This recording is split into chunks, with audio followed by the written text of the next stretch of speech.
Hello mommies, मैं हूँ Ankita and welcome back to my channel Mommies World. तो दोस्तों, आज मैं बात करूँगी उस माइलस्टोन की जो हर चाइल्ड की लाइफ का सबसे इम्पोर्टेंट माइलस्टोन होता है। तो आज मैं बात करूँगी टीथिंग की।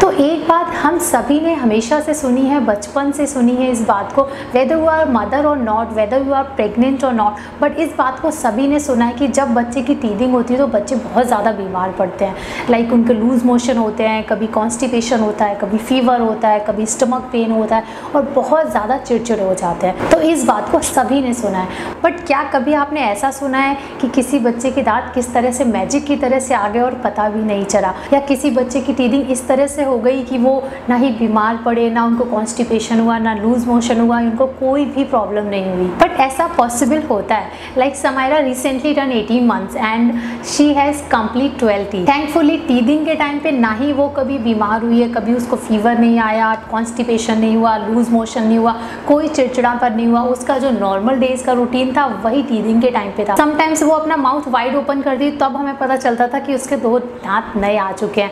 तो ये एक मैजिक की तरह हो गया था, बिल्कुल भी नहीं पता चला। मैंने उसे कभी कोई मेडिसिन नहीं दी, कुछ भी नहीं दिया। तो इस टीथिंग प्रोसेस को किस तरह से सिंपल बनाना है, किस तरह से इजी बनाना है कि बच्चा बिल्कुल बीमार ना पड़े, उसको कोई प्रॉब्लम ना हो, उसके लिए मैं आपको 2-3 बिल्कुल सिंपल सी ट्रिक्स बताऊंगी। अगर आप इन ट्रिक को स्ट्रिक्टली फॉलो करेंगे तो आई गारंटी आपके बेबी की टीथिंग इतनी ईजी हो जाएगी, उसको कभी कोई प्रॉब्लम नहीं आएगी, कोई चिड़चिड़ापन नहीं होगा, कोई लूज मोशन नहीं होगी। See there is no any such relation between teething and loose motion और बिटवीन टीथिंग एंड फीवर। इसका कोई ऐसा साइंटिफिक रीज़न नहीं है, इसका कोई आपस में कनेक्शन नहीं है।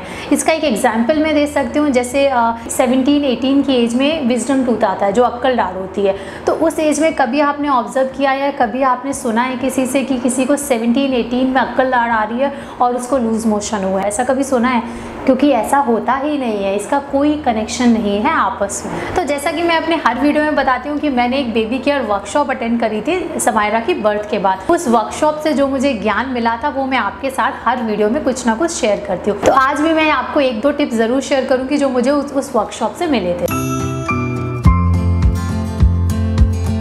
तो टिप नंबर 1, जैसे ही आपका बेबी 2 months कंप्लीट करता है, बिकॉज जो अर्ली टीथिंग साइंस होते हैं वो 2.5 months से स्टार्ट हो जाते हैं। लाइक समायरा का भी अर्ली टीथिंग का साइन मुझे 2 months से मिलना शुरू हो गया था। तो कुछ बेबी की काफ़ी लेट टीथिंग होती है, बट जो अर्ली टीथिंग होती है वो 2.5 months से स्टार्ट हो जाती है, जिन बच्चों के भी जल्दी दांत आते हैं। तो जैसे ही आपका बेबी 2 months कंप्लीट करता है, आपको एक रूटीन बनाना है, उसको डेली कोल्ड मसाज देनी है उसके गम्स में। वेदर उसको टीथिंग हो रही है या नहीं हो रही है, आप इसको एक हैबिट में बना लीजिए, क्योंकि 3-4 months या 5 months में कभी ना कभी उसकी टीथिंग स्टार्ट हो जाएगी और सडनली होगी कि आपको पता भी नहीं चलेगा। तो कोल्ड मसाज के लिए आपको क्या करना है, अपनी एक फिंगर को, इंडेक्स फिंगर को बिल्कुल वॉश कर लेना है, अच्छे से साबुन से, हैंड वॉश से क्लीन कर लेना है एंड इसको एयर ड्राई करना है। किसी भी कपड़े या टाल से फिंगर को मत पोंछिए, क्योंकि किसी भी चीज़ में जर्म्स हो सकते हैं। अगर आप एयर ड्राई करेंगे तो आपकी फिंगर 100% क्लीन रहेगी। अब आपको या तो अपने फ्रीज़र से कुछ आइस क्यूब निकालनी है, या फिर आप अपने फ्रीज़र में कोई भी खाली यूटेंसिल या कोई ग्लास 1-2 घंटे के लिए रख सकते हैं। तो मैं हमेशा ग्लास से देती थी। कुछ लोग क्या करते हैं, कपड़े को भी आइस क्यूब में डिप करके उसको च्यू करने को दे देते हैं, बट मैं आपको सजेस्ट करूँगी कि कोई भी एक्सटर्नल चीज़ बच्चे के मुँह में मत जाने दीजिए। अपनी फिंगर पर बिलीव करिए, इसको अच्छे से क्लीन करके एयर ड्राई कर, फिर आपने जो फ्रीज़र में एक ग्लास रखा हुआ है वो एकदम चिल्ड हो जाएगा।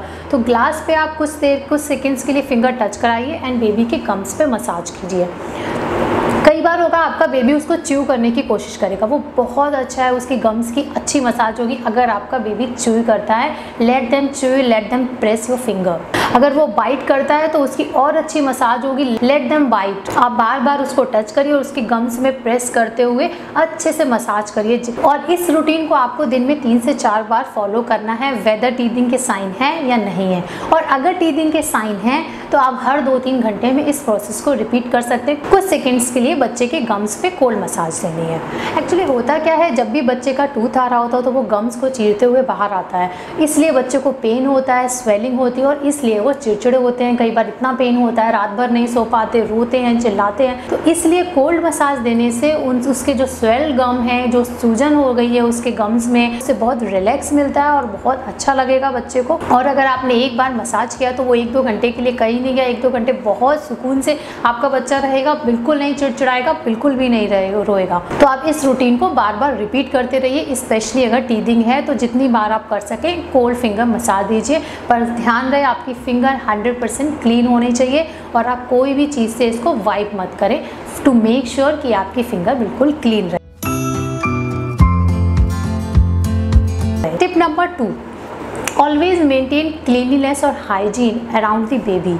टीथिंग में क्या होता है, जैसे मैंने बताया कि उसके गम्स स्वेल करते हैं, उसको बहुत चिड़चिड़ापन होता है क्योंकि उसके गम्स में स्वेलिंग हो रही होती है, पेन हो रहा होता है। तो बच्चे के आसपास जो भी आता है, उसका ब्लैंकेट है, उसके कपड़े हैं, उसके टॉयज़ हैं, उसके सराउंडिंग में जो कुछ भी आता है वो च्यू करते हैं, हाँ उसको बाइट करते हैं। ब्लैंकेट है, जो भी वुलन भी, अगर उसका ब्लैंकेट भी है, मैं ऑल्टरनेट डे वॉश करती थी। क्या होता है, बच्चे ने कभी सूसू कर दी, कभी पॉटी कर दी, अगर वो अच्छे से क्लीन नहीं हो पाया तो कुछ ना कुछ उसमें जम्स रह जाएंगे और वो आफ्टर ऑल बच्चे के मुँह में जाएंगे और इस वजह से बच्चे का स्टमक खराब होता है, उसको लूज मोशन होते हैं, वॉमिटिंग होती है। उसका रीज़न ये होता है कि बच्चे के मुंह में जम्स चले गए हैं only because of the dirty and unhygienic surrounding. आप कितना भी कोशिश करेंगे कि आप बिल्कुल क्लीन रखें, बट कहीं ना कहीं से कुछ ना कुछ जम्स बच्चे के मुंह में चले जाते हैं। तो इसलिए आपको मेंटेन करना है कि आप उसकी सराउंडिंग्स को, उसके कपड़े को, उसके टॉयज़ को, जो कुछ चीज़ें बच्चा यूज़ करता है, टच करता है, पकड़ता है, मुँह में डालता है, सब कुछ 100% क्लीन होना चाहिए। जैसे मार्केट में हज़ारों टॉयज़ आते हैं जो बच्चे को टीथिंग के टाइम पे दिए जाते हैं, उसको च्यू करने के लिए। टीदर्स आते हैं, तरह तरह के टीदर्स आपको लोग सजेस्ट करेंगे कि जेल बेस्ड टीदर ले लो, उसको फ्रिज में रख दो, बच्चे को च्यू करने को दे दो। मैंने कोई भी टीदर कभी यूज़ नहीं किया समायरा के केस में। टीदर का सबसे बड़ा डिसएडवांटेज क्या है, बच्चे ने एक बार च्यू किया वो फिर नीचे गिरेगा, फिर आप उसको देंगे। आप अगर 10 बार नीचे गिरेगा, आप हर बार कोशिश नहीं कर सकते कि उसको सोप से वॉश करें, बॉईल करें या स्टरलाइज करें फिर उसको दें, ये प्रैक्टिकली पॉसिबल नहीं है। तो इससे बेहतर है टीदर का कॉन्सेप्ट ही ख़त्म कर दीजिए कि आपको पता है इसमें कहीं ना कहीं से जर्म्स लगे जाने हैं, या फिर आपने क्लीन करके रखा है, किसी सरफेस पे रखा है, हो सकता है वो सरफेस गंदी हो, वहाँ से उसको जर्म्स मिल गए, उसके जर्म्स मुँह में चले गए। हो सकता है बच्चे का हाथ ही गंदा हो और उसने उस टीदर को पकड़ के अपने मुँह में डाल दिया, तो इस तरह से जर्म्स चले गए। तो टीथिंग के टाइम पे आपको बचाना है, जो भी उसकी सराउंडिंग है उसको क्लीन रखना है। और टीदर को या जो भी टॉयज़ आते हैं जो च्यू करने के लिए दिए जाते हैं, उसको मैं स्ट्रिक्टली नो करूँगी, मैं सजेस्ट करूँगी कि बिल्कुल मत दीजिए, बिकॉज आप जर्म्स को इन्वाइट कर रहे हैं और बच्चे को बीमार कर रहे हैं। आपकी फैमिली में बहुत बड़े लोग होंगे जो भी एल्डर्स हैं, अलग अलग चीज़ें सजेस्ट करेंगे कि ये दे दो बच्चे को, ये खाने को दे दो, हनी से मसाज कर दो, उसको ये च्यू करने को दे दो। बट कोई भी टोटका या कोई भी एक्सटर्नल चीज़ें काम नहीं आती हैं अदर देन अगर आप ये 2 इम्पॉर्टेंट टिप को याद रखेंगे, इसको फॉलो करेंगे। अब घर में जो एल्डर्स होते हैं वो इन चीज़ों पे नहीं बिलीव करते हैं, बिकॉज ये हमने बचपन से सुना हुआ है, उन्होंने और पहले से सुना हुआ है कि बच्चे के टीथ आते हैं तो बच्चा बीमार पड़ता है, उसको लूज मोशन लगता है। तो बहुत मुश्किल होता है इन बड़ों को कन्विंस करना कि इसका इससे कनेक्शन नहीं है। बड़ों को क्या, आपके साथ वाले जो होंगे वो भी इन चीज़ों पे बिलीव नहीं करेंगे, फॉलो नहीं करेंगे और दे एंड अप कंप्लेन कि बच्चा बीमार, बच्चे के टीथ आ रहे हैं इसलिए वो चिड़चिड़ा है, या बच्चे के टीथ आ रहे हैं इसलिए वो रात भर रो रहा था, या बच्चे के टीथ आ रहे हैं इसलिए उसको लूज मोशन लग गए।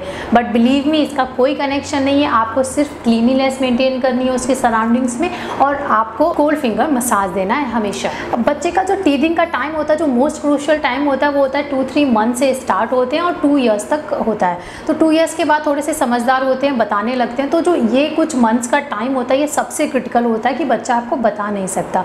तो आपको उस ड्यूरेशन में स्पेशली 1 ईयर तक अगर आप ये फॉलो करते रहेंगे, क्योंकि 1 ईयर के बाद थोड़े से बच्चे स्ट्रॉन्ग हो जाते हैं, इम्यून सिस्टम थोड़ा सा स्ट्रॉन्ग हो जाता है, तो वो थोड़ा सा प्रोटेक्ट हो जाते हैं ऑटोमेटिकली। तो इसलिए आपको 1 ईयर तक बहुत ज़्यादा प्रोटेक्ट करने की ज़रूरत होती है। अब बात करते हैं 3 बिग नोज जो बिल्कुल नहीं करने, स्ट्रिक्टली नो है। फर्स्ट थिंग, कोई भी मेडिसिन नहीं देनी चाहिए। मैंने समायरा को कोई भी मेडिसिन नहीं दी थी ड्यूरिंग टीथिंग, बिलीव मी, कुछ भी नहीं दिया था मैंने, सिवाय उसको कोल्ड मसाज एंड उसका एनवायरनमेंट क्लीन रखने के। अगर आप डॉक्टर से भी डिस्कस करेंगे, मैंने समायरा के पीडियाट्रिशियन से भी डिस्कस करा था कि उसको कोई कैल्शियम देना है या कोई भी मेडिसिन देनी है, तो उन्होंने भी मुझे ये सजेस्ट किया था कि टीथिंग एक बहुत नेचुरल प्रोसेस है। जैसे उसकी इंटेस्टाइन डेवलप हो रही है, डाइजेस्टिव सिस्टम डेवलप हो रहा है, उसके हेयर ग्रोथ हो रही है, उसी तरह से टीथ निकल रहे हैं। तो टीथिंग के टाइम पे अगर आप कुछ भी मेडिसिन या कुछ भी ये चीज़ें देते हैं तो उसका जो नेचुरल प्रोसेस है आप उसमें इंटरवीन करें। तो बेटर है कि जो नेचुरल प्रोसेस है उसको नेचुरली जाने दीजिए, उसको इंटरवीन मत करिए। ये उसके इम्यून सिस्टम के लिए या उसको स्ट्रॉन्ग करने के लिए ही। सेकेंड नो इज़, आपको बहुत लोग सजेस्ट करेंगे कि बच्चे की जब टीथिंग हो रही है तो उस पर हनी से मसाज करिए उसके गम्स को। फर्स्ट थिंग, 1 ईयर से पहले आपको हनी बिल्कुल इंट्रोड्यूस नहीं करना चाहिए बेबी को, बिकॉज हनी में ऑलरेडी इतने बैक्टीरियाज होते हैं कि 1 ईयर का बेबी नहीं डाइजेस्ट कर सकता। उसका डाइजेस्टिव सिस्टम इतना स्ट्रॉन्ग नहीं होता, उसकी इम्यूनिटी इतनी स्ट्रॉन्ग नहीं होती है कि वो इन चीज़ों को डाइजेस्ट कर पाए। तो कई बार आपने हनी से मसाज करी होती है और बच्चे को लूज मोशन लग जाता है या उसका स्टमक खराब हो जाता है, उसका स्टमक में पेन शुरू हो जाता है और हम ब्लेम करते हैं टीथिंग को। तो टीथिंग की वजह से उसको लूज मोशन नहीं हो रहे, आपने जो हनी के रूप में उसको जम्प्स दिए उससे उसको लूज मोशन हो जाते हैं। तो इस चीज़ को भी आपको ध्यान रखना है। 1 ईयर से पहले हनी बिल्कुल इंट्रोड्यूस नहीं करना चाहिए और टीथिंग के टाइम पे खासकर ध्यान रखना चाहिए। अदरवाइज आप हनी को ब्लेम नहीं करेंगे, आप टीथिंग को ब्लेम करेंगे बीमारों। एंड थर्ड नो है जो मैं आपको ऑलरेडी बता चुकी हूँ, नो टू टीदर या कोई भी एक्सटर्नल टॉय जो उसको च्यू करने के लिए दिए जाते हैं। मार्केट में बहुत सारी चीज़ें मिलती हैं, बहुत सारे लोग आपको देते हैं। मुझे भी किसी ने दिया था, एक सेकेंड में आपको दिखाती हूँ, कहीं होगा ये टीदर है, बिल्कुल पैक रखा है, मैंने बिल्कुल यूज़ नहीं किया, आज तक इसको ओपन भी नहीं किया। मुझे ये मेरी मदर इन लॉ ने भेजा था, क्योंकि बड़े लोग नहीं बिलीव करते, उनको लगता है टीथ आ रहे हो तो बच्चे को कुछ च्यू करने को दे दो, तो उन्होंने मुझे भेजा था। आप देख सकते हैं बिल्कुल पैक पड़ा हुआ है, मैंने कभी यूज़ ही नहीं किया। इसलिए टीदर को बिल्कुल इंट्रोड्यूस मत कराइए, अदरवाइज़ आप उसको 1000 टाइम भी क्लीन करेंगे फिर भी वो जम्प फ्री नहीं होगा। तो मेक श्योर आपको सिर्फ 2 चीज़ें करनी है। 1 thing cold finger massage, second thing साफ सफाई रखनी है। तो आई होप आपको ये मेरा वीडियो पसंद आया, बिकॉज ये मेरे अपने पर्सनल एक्सपीरियंस पे बेस्ड है, ये मेरी अपनी रिसर्च पे बेस्ड है और ये मेरे को जो मैंने वर्कशॉप से ज्ञान लिया था, बेबी केयर वर्कशॉप से, वहाँ का एक्सपीरियंस है। तो आप इसको ज़रूर यूज़ करिए और आई कैन गारंटी कि आपके बच्चे के दांत मैजिक की तरह आ जाएंगे, आपको बिल्कुल पता नहीं चलेगा। तो आप इन टिप्स को ज़रूर यूज़ करिए। और जैसा कि मैं अपने हर वीडियो में कहती हूँ, अगर वीडियो पसंद आए तो लाइक करिए, कोई भी फीडबैक है और कैसा लगा आप मुझे ज़रूर कमेंट करके बताइए। और फर्स्ट टाइम देख रहे हैं इस वीडियो को तो सब्सक्राइब करिए और बेल बटन को हिट करना मत भूलिए, क्योंकि बेल बटन को हिट करेंगे तो आपको रेगुलर अपडेट मिलते रहेंगे। तो मिलते हैं जल्दी किसी और वीडियो के साथ। Till then bye bye.